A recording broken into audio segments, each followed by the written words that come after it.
Mock draft. Let's start with the top. You have kept Caleb Williams #1 despite some collapsing of his game, despite some losses, and despite people being upset that he cried on the field with his mother. Yes, I have. I've kept Caleb Williams at #1. Look,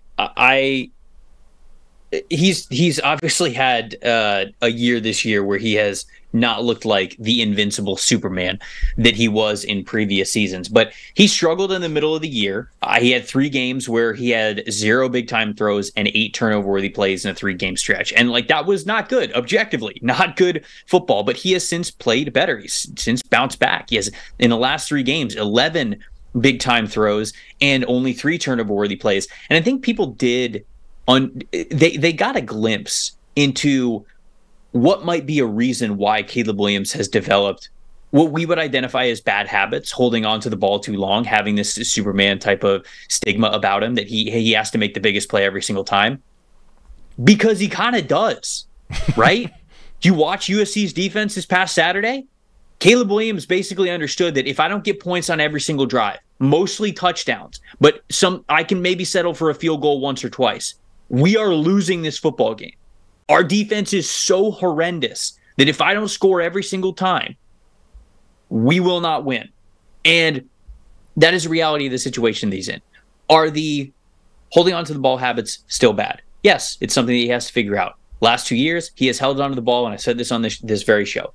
He has held onto the ball for longer than 3.2 seconds in back-to-back seasons. Nobody in the NFL has success doing that. Nobody. So that objectively has to get better. But this was last week, so it was before this weekend's performances. I went back and I watched Drake May's last 2 games and Caleb Williams' last 2 games. I still came away saying I'd take Caleb. I would take Caleb. And the reason why I wanted to watch his last 2 games, both of these players' last 2 games, is because they're both phenomenal. But I think the conversation around these 2 quarterbacks is a little bit off right now, or at least I just want to remind people that you don't want it to get to this point. It is not like, oh, I either take the risk with Caleb Williams or I pick the surefire is going to be good no matter what, makes every single throw Drake May. That's not where we're at. Drake himself is somebody who has some boneheaded throws, just straight up misses on ball placement sometimes. Sometimes the footwork is not exactly what it needs to be. Does Drake have a lot of really great plays? Of course he does. He leads the FBS in big time throws, and this might be the second year where he has done that, or at least been top 5 in that category. So we know what the guy can do from a ceiling perspective. But the conversation is not, oh, the risk of Caleb Williams or the absolutely perfect Drake May. Neither of these guys are perfect. In fact, Caleb Williams has the more egregious mistakes where you almost just say, hey, buddy, don't throw it into triple coverage. And you go, oh, okay, yeah, I won't do that anymore. Now, I know it's a process, and that mindset might be something that's really difficult to change in the NFL. But ultimately, when I watch these 2 guys back-to-back, they have very high ceilings. But Caleb still does things that very few quarterbacks, not just in college football, but on the planet right now, do. And that is something that you got to gravitate towards. You want to be able to hit the home run at #1 overall, and I'd still take Caleb Williams right now. So #2, you've gone with Drake May. That's going to be the popular approach to mock drafts. It's probably going to be the same order, though I think that's going to be a debate now more than it was at the start of this whole process. Like, which one of those guys is going to go #1 overall? If you're watching on YouTube, the mock draft that we're using right there, that's PFF's mock draft simulator. Go to pff.com/mock and mock away to your heart's content, particularly if you're following a team that has, high draft picks right now and no real investment in the rest of the season. And if you're not watching on YouTube, go mock draft anyway, pff.com/mock. And then #3, you've got Marvin Harrison Jr., the first non-quarterback off the board, and a guy being talked about as, the best wide receiver to come along since whoever you want to talk about, right? The word generational is used too often and too freely, so let's continue to that trend here. He's being talked about as a generational wide receiver. Yeah, it is kind of funny. I think people are fighting against the term generational because of how bad Caleb Williams had played at the middle part of the season. But then when they have to talk about Marvin Harrison Jr., it's basically the first word that comes to their mouth, because I don't know what this guy does poorly. I don't know what he does poorly. There's basically every single part of his game, to the footwork, to the releases, how he attacks defenses, his hand, the catch radius, spectacular catchability, in and out of his breaks, the size that you would want, the long speed, yards after catchability, which we're seeing him have more of this year because they're actually giving him the opportunity to do that. Last year, he dominated from the sideline. This year, they're getting him in space even more. I don't know what he does poorly. And when I say that, people go, oh, wow, so he's the perfect player every single play. No, of course not. But when you talk about what you could possibly want from a wide receiver prospect, basically the only other thing that you would want from this guy is to be maybe 2 inches taller, maybe 20 pounds, 30 pounds heavier, and just call him Calvin Johnson. That's about it. Those are the only real what else you might want from him, is to basically say, well, he's not Calvin Johnson. And that's basically the only negative that you have about this guy, which is pretty incredible. So yeah, the first 3 picks in this mock draft are very, very easy for me. I don't want to gloss over it. I actually did have a trade at number 1. So yeah, it wasn't the Cardinals who I had picking at 1. It was the Giants. I was going to bring that up. I noticed that we missed that. Yeah, like the one wrinkle, or the biggest wrinkle in these first few picks, is you have the Giants trading up with Arizona to grab that number 1 pick and get their new franchise quarterback. I think there's a lot of teams that are going to be in the conversation to trade up, because as I did this mock draft, it's funny, I say to myself, oh man, this team might not like this pick, and that doesn't influence me too much when I'm doing mock drafts. But there's a lot of teams that would want quarterbacks, but there's a lot of teams who would basically only want Caleb Williams or Drake May, and those guys are going 1-2. I would tell you that there's probably like 8 or 9 teams right now who have quarterback needs, who all really want those 2 quarterbacks. And anybody out there at home who's not good at math, if you only have 2 players and you have 9 teams that want 2 of them, 7 of them are going to be disappointed. So I think there's going to be a lot of teams that are gunning for one of those first 2 overall picks. And Arizona has the opportunity to really continue to set themselves up very well in future drafts as they build this team out. So the Giants are currently picking number 4 overall. I think it would be very alluring for the Cardinals to move back just 3 spots, knowing that they could get a really, really good offensive lineman at number 4, no matter what. And they could get a future first-round pick, probably a handful of future or current this year day 2 picks as well. And that's the move that I think the Cardinals should make. Yeah, unless Kyler Murray just looks absolutely awful and he wants out of Arizona at the end of the offseason. Right. They have been more competitive than I thought that they were going to be this year. And to me, you look at what Kyler Murray has been, dude, he was playing at an MVP level like a year ago. And that to me is worth it, because for as great as Caleb Williams and Drake May are, neither of them have played a snap in the NFL. Kyler Murray has, and he's done so at a very, very high level. You've got him under contract. You have the opportunity to move back a couple of spots, still get a really great player that you want at a premium position, pick again in the first round this year, have 2 first-round picks next year, have 2 second-round picks this upcoming year. That's the dream for Monty Osen for. And then, of course, for the New York Giants side of things, Daniel Jones already was not playing well when he was healthy. Now he tears his ACL. You don't know exactly what his status is going to be going into next year. They have to have him under contract for next year because he's not really cuttable or movable. But after 2024, you can move on from him in that contract. It was essentially just a 2-year deal. And if the team is already going to kind of reset the way that it looks like they need to on offense, if you got an opportunity to go get one of these 2 quarterbacks, I don't think you let 1 year of Daniel Jones' contract get in the way of you doing that. Yeah, I think that trade for Arizona would be fascinating because they've got 2 first-round picks this year anyway. The trade would net them almost certainly a first-round pick next year in addition to their own one next year. Like, they are setting themselves up really well for a bunch of high-level draft picks over the next couple of years, and they're in an unusual position for teams that would be doing that because theoretically they already have their quarterback, right? Most of the teams that are in that position are picking really high in the draft, and they don't have a quarterback, or have one that you've even vaguely seen high end play from. It's a Justin Fields type of situation, right? Exactly, right. Whereas Kyler Murray has shown that he can be a really high end NFL quarterback, albeit in a different offense with a different group of people surrounding him. Like they have at least, and you would assume they're only doing that if they've seen enough from Murray the second half of the season to convince him that he's still the guy. So, yeah, that would be a really interesting dynamic for the top of this draft. Let's fire through the next, the top 10. After that pick, Arizona picking at 4 with Olu Fashanu. Number 5, New England Patriots select Joe Alt from Notre Dame, tackle we talked about a few weeks ago. Number 6, the Los Angeles Rams grab Bo Nix from Oregon, quarterback. Number 7, Green Bay select your guy, offensive tackle. Talise Fuaga. Yes, offensive tackle from Oregon State, Talise Fuaga. Number 8, Tampa Bay Buccaneers select Laitu Latu, the UCLA edge rusher. And number 9, Denver Broncos, Malik Neighbors, the LSU wide receiver. And then number 10, Tennessee Titans rounding it out, the top 10, offensive tackle J.C. Latham from Alabama. Mm-hmm.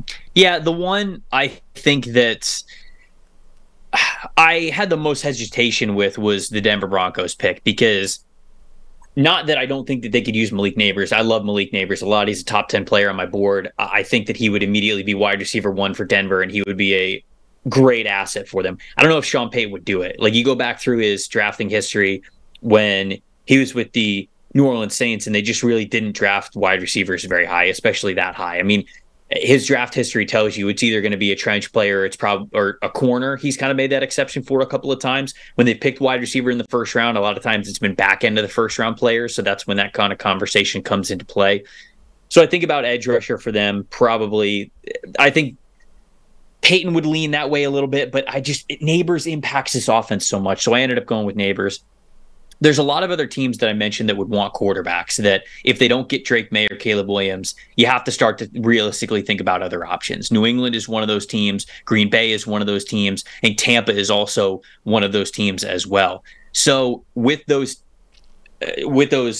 teams that were picking where they were, love Joe Alt to the Patriots. They have to get better along the offensive line. I think that Bill, if he is still the coach of the New England Patriots, he's not going to want to reset it with a quarterback that's not one of those two guys at the top. He's going to go for a veteran. He's going to try to get a veteran in there. I don't think he wants to go through the growing pains of another young quarterback if it can't be one of those top two. So they got to invest in the offensive line. I think the Packers are kind of the same way. If they don't get one of those two guys at the top, they're probably going to roll with Jordan Love again. You got to get the offensive line to be better. Fuaga, I think, is the way that you do that. And then the Bucs, you know, I think there's a lot of names on the Bucs defensive line, but they are bottom 10 in the NFL in sacks, pressures, and pass rush win percentage from just defensive linemen. They're bottom 10 in the NFL in all of those categories. Vita Vea, obviously great. You're fine with him being one of those interior spots. And I think Kalijah Kancey's playing really, really well. The problem is that there's no consistent edge rush play outside of maybe Shaq Barrett, and that's even a maybe with him coming back from injury. So they've got to get better along the defensive line. Latu is the best man for the job. And then finally, just rounding it out with the Tennessee Titans.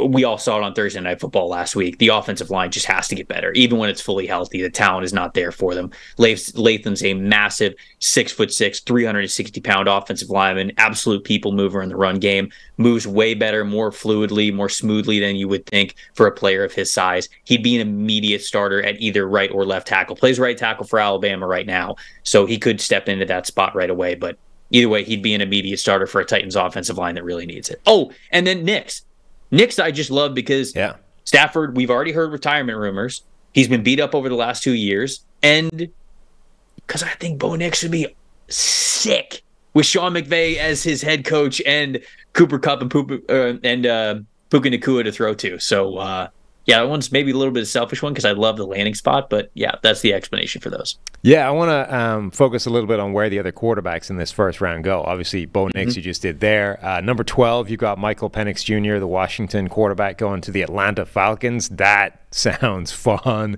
to me. And then the only other quarterback in the first round, am I right in saying that, is J.J. McCarthy going to the San Francisco 49ers at number 26. Yeah, in all honesty, I probably should have had him going to the Vikings, who pick at 21. I was locked into a defensive need for the Vikings, and I actually really love Nate Wiggins, who I gave them in this mock draft. But afterwards, Vikings people were tweeting at me and they're like, why didn't the Vikings go McCarthy? And I was like, you know what? Yeah, probably. Well, probably. I'm more interested. Okay, look, weird things happen in drafts. Sometimes a guy doesn't get taken where everybody assumes he's going to get taken. I love the Wiggins pick anyways. That doesn't make the Wiggins pick any less. But they probably would have taken a quarterback. For JJ to go to the Niners, and I said this in my little blurb, if they're picking where they're currently picking in the draft, I think it's like 29th or something, they're obviously going to roll with Brock Purdy. They're not going to take a quarterback. I don't think that's possible. But over the last couple of weeks, Brock Purdy hasn't been this unquestioned future GOAT quarterback that maybe some people thought he was when the record was more undefeated. So if San Francisco ends up having another disappointing year and they're picking a little bit higher in the 20s, taking a chance and swinging for the ceiling. If you believe that that's a reason why it might be holding you back, McCarthy's got all the arm talent in the world. I just think that his processing needs to get a lot better. Now, who McCarthy is as a prospect and where he could go will change a lot over the next 3 weeks. Michigan has Penn State this weekend, then Maryland, then Ohio State, and then, of course, Big Ten Championship, College Football Playoff, which we assume that they get there unless the NCAA suspends them for all the sign stealing stuff. But McCarthy, to me, is either going to turn himself into a day 2 quarterback or he's going to turn himself into like a top 5 quarterback. Like he's going to be QB3 off the board in a couple of weeks. So that's the biggest conversation piece. And right now he was still on the board because I'm a little bit lower on him because I think the processing is still a big work in progress for him. So that's why I'm a little bit lower. I'm much more comfortable with him at the back end of the first round. And a team like the Niners maybe taking a chance on him. Okay, so the logic with Brock Purdy is essentially that the higher the 49ers are picking in the first round, the more likely it is that they're giving up on Brock Purdy because he's the reason they're picking that high in the first place. Right. And the flip side of that is true. Like the lower down they're picking, the less likely they're picking a quarterback because the bigger the chance is that Brock Purdy's bounced back and looked amazing again. Right. Exactly. Yes. All right, that makes sense. Talk to me about Michael Penix in Atlanta because that sounds like an incredibly fun combination. Yeah, so Penix, anybody who's watched a Washington football game this year knows that this dude's got a live arm. I mean, he has got arm talent for days. He's got an absolute howitzer. He had it back at Indiana as well. That's why he was able to almost upset Ohio State many, many years ago when he was the starting quarterback there. He's been through a couple of really bad injuries since. He's had multiple ACL tears, and I think that will go into it. I don't know if his medicals will allow him to go this high in the draft, but he's a Heisman Trophy finalist right now because of where he has that Washington offense, and he's a big reason why. I know that they got stud wide receivers. Jalen Polk is turning himself into a potential first-round wide receiver. Romo Dunze has been a long-time first-round wide receiver, so those guys are well established, but Penix is delivering those guys the ball and giving them a chance to make massive plays. So the big issue, I think, with Penix is there are some times when ball placement for him, because you can look at raw accuracy numbers, and he's got some good raw accuracy numbers, and he's got some good adjusted completion percentage numbers as well. But it's that true ball placement part of his scouting report that you go, okay, it can be a little shaky at times. But Penix is somebody who right now, it is not as consistent as you want, where he marries the footwork and the lower body mechanics with where he's throwing.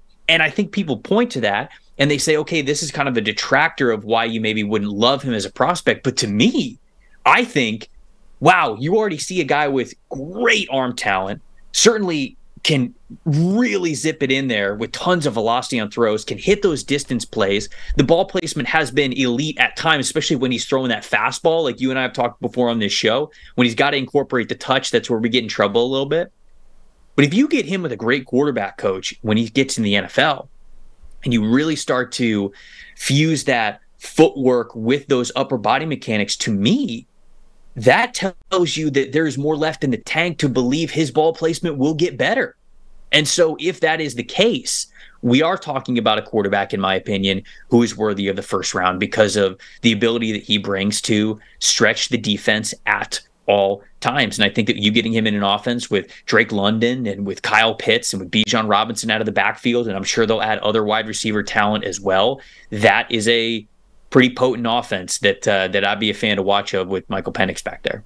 And he's still more than athletic enough for them to use the quarterback as, part of the design running game. What was a big part of the offense when Marcus Mariota was the quarterback? What's still a significant part of it when Desmond Ridder was the quarterback?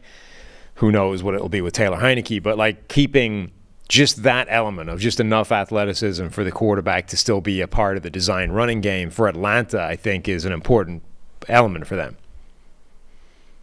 And if they want that, to be honest, Penix, probably from his injuries, he's much more of a pocket passer than what he was at Indiana. Right. There are other quarterbacks who, if that is more of their priority, Bo Nix is somebody I think who would check that box for them big time. Jaden Daniels from LSU. I don't think that he's a first-round pick, but man, he's having a hell of a year, and he has gotten better and better every single season that he has played college football. He would kind of come into play if they were picking somewhere the early parts of day 2. I think that he could be in that consideration there. So there's a handful of other quarterbacks, maybe like a Riley Leonard as well, although I don't think that Riley is putting himself in first-round pick conversation like we thought that he might during the summer. There are quarterbacks who you would have a little bit higher than Penix for that dual threat ability if that's something that you're prioritizing. But to me, what he does is a big time thrower, right, because he is second right now only to Drake May in big time throws in college football. If that is what you are looking for in that offense, he definitely gives you that. Yeah, I mean, I'm not saying, he's this Justin Fields type quarterback where you want to be building a run game off him, but there's just enough of a threat there to keep that element in the offense, right? That you're not dumping the entire thing and going to a completely different style. Like Ridder. I mean, Ridder is not – there's a massive difference between Ridder and Mariota in terms of rushing threat and what he can do on the ground, but Ridder's just athletic enough that you can keep it in there as part of the offense, and it's a threat, a live threat that a defense has to respect, even if you don't deploy it every few plays. I think Penix is the same type where – there's enough there to at least keep it as a live threat that a defense has to respect at all times. Where else do you want to go in this first round? Let's pull out a few highlights, and then people can go and read the full article on PFF.com. That's a good question. Okay, so where do I want to go here? Buffalo, I have them going with Keon Coleman, the wide receiver out of Florida State. Nice. I know that they're getting Dalton Kincaid more involved in the offense, but the offense is just not good enough right now. They don't have the playmakers outside of Stephon Diggs, and that's becoming clear as this season goes on. They, to me, need to invest in wide receiver pretty big time, and so I think that is one that I continually go to. Where Johnny Newton from Illinois goes in this draft is going to be really interesting, because right now I would tell you that he's probably the only first-round interior defensive lineman. I know that Steve really loved Leonard Taylor from Miami and what he was able to do as a pass rusher last year, and I absolutely did as well. And there have been certainly times this season where the flashes have looked great for Leonard Taylor, but he is really just flashes right now. He is sort of a boomer bust player, and I think that could still get drafted in the first round, but it's not a guarantee. Newton might be the only first-round interior defensive lineman, and if that's the case, teams like the Raiders, teams like the Chargers, kind of in that middle of the first round, that would be dying to get this guy in the middle of their defense. They might be fighting over him a little bit, just because of the scarcity of not having another player that is close to him. So in this draft, I think I had him going to the Raiders. Yeah, I had him going to the Raiders at 14, but there's a handful of teams I think that could really use him, and when you factor in scarcity, there might be a pretty big bidding war too. I look at the Saints as well. New Orleans Saints, they're picking at 19. They could be a team if they're picking a little bit higher. They might move up for him, and they might like him. So there's a lot of teams that are gunning for Johnny Newton. It's been kind of interesting that there's been generally over the last few years a pretty big scarcity of high-end interior defensive line draft picks, and yet it doesn't seem to have created this frenzy and bidding war and artificial inflation of the draft stock of the ones that do show up.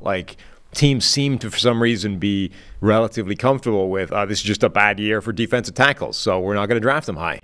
Whereas I would have expected every time that happens to be oh, this is the one guy that looks like he's halfway good. he's getting pushed up into the top 10 because everyone needs one, right? At some point, we need to start jumping on these guys. It isn't happening, which is slightly strange to me.